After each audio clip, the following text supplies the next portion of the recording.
चलिए राजेश जी के पास चलते हैं। जीएसी के चेयरमैन हैं राजेश जी, बहुत बहुत शुक्रिया। बहुत ही शॉर्ट नोटिस में आपने अपना वक्त निकाला, इसके लिए भी बहुत शुक्रिया। सर बताइए, पहला सवाल लोगों के मन में है कि क्या ज्वेलरी डिमांड अभी भी है? आप सिर्फ अपने स्टोर की नहीं बताइए, आप पूरे एसोसिएशन को रिप्रेजेंट कर रहे हैं, बताइए क्या हाल है सर ज्वेलरी मार्केट का? विशु मोहन जी नमस्ते और सभी नमस्ते। दर्शकों को नमस्ते। देखिए, जब कभी भी रेट एकदम से बढ़ते हैं तो थोड़ा इम्पैक्ट आता है सेल में। और जिस तरीके से हमें लग रहा था कि एक $5,000 क्रॉस करेगा और ये बाद में एक बड़ा करेक्शन की उम्मीद थी, तो ऐसा कुछ हुआ नहीं और आज 5,500 के आसपास होने के बावजूद भी कस्टमर्स जो है थोड़े डरे सहमे से थे। मुझे लगता है कि अब ऐसी पोजीशन में आके कस्टमर खड़े हो गए कि उनके पास अभी कोई पर्याय नहीं है, विकल्प नहीं है, क्योंकि हमारे भारत में अभी शादी ब्याह का सीजन स्टार्ट हो चुका है और उनकी खरीदारी इसी समय होती है। तो वो अभी इस रेट में खरीदने के लिए मजबूर भी है। और ये बात भी उतनी सच है कि गोल्ड और सिल्वर जब जब तेज हुए हैं या बढ़े हैं, उसके बाद लोगों को उम्मीद रहती है कि ये नीचे आएंगे, लेकिन ऐसा पिछले 3 साल से मैं देखते आ रहा हूँ स्पेशली। और पिछला साल तो आप सभी ने देखा है गोल्ड और सिल्वर में किस तरीके की तेजी दिखाई है। तो इस वजह से हर बार गोल्ड ऐसा लगता है कि ये अभी अपनी चरम सीमा पे आ गया है, लेकिन बार बार वो नया रिकॉर्ड बनाता है।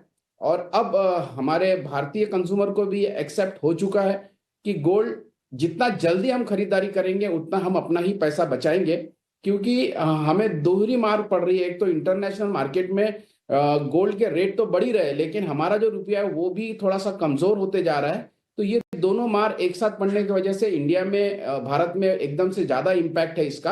हाँ, हमारे पास हम ग्राहकों का अगर ये देखते हैं कि किस तरीके से उनकी बाइंग पोजीशंस है, तो वो खरीदारी करते समय में थोड़ा सा जिनका बजट इशू है वो थोड़ा सा लाइट वेट ज्वेलरी के तरफ जा रहे हैं। और कुछ ऐसे भी क्लाइंट्स हमारे पास हम लोग देखते आ रहे हैं पूरे भारत में। मैं पूरे एक एरिया की नहीं, मैं पूरे इंडिया की बात कर रहा हूँ।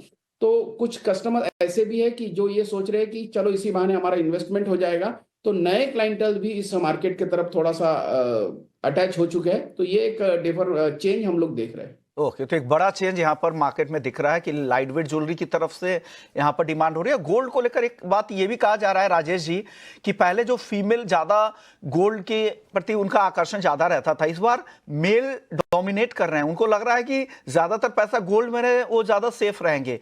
क्या ऐसा भी देखने को मिल रहा है? क्या आपके स्टोर्स पे इस बार मेल मेंबर ज्यादा आ रहे हैं घर के? बिल्कुल। क्या है, मतलब बीच में कुछ कैंपेनिंग्स भी ज्वेलरी इंडस्ट्री की तरफ से चलाई गई थी कि आप अगर गोल्ड खरीदते हैं तो 5 साल बाद आपको क्या रिटर्न देता है, और भी दूसरी चीज खरीदते हैं तो उसमें डिमोशंस होता है या डेप्रिसिएशन होता है, और गोल्ड में एप्रिसिएशन होता है। तो पहले बेसिकली इस इंडस्ट्री की तरफ महिलाएं बहुत ज्यादा आकर्षित रहती थी।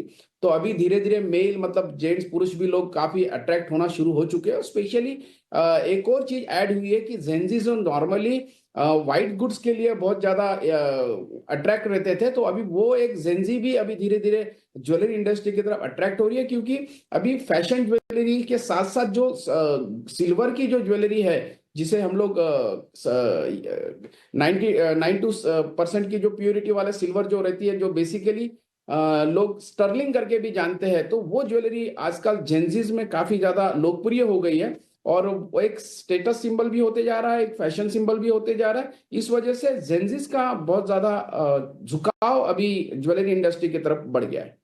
बहुत बहुत शुक्रिया राजेश जी, वक्त निकाला और क्या कुछ ग्राउंड में हो रहा है, ज्वेलरी मार्केट की क्या रिपोर्ट है, इस पर आपने हमें गाइड किया।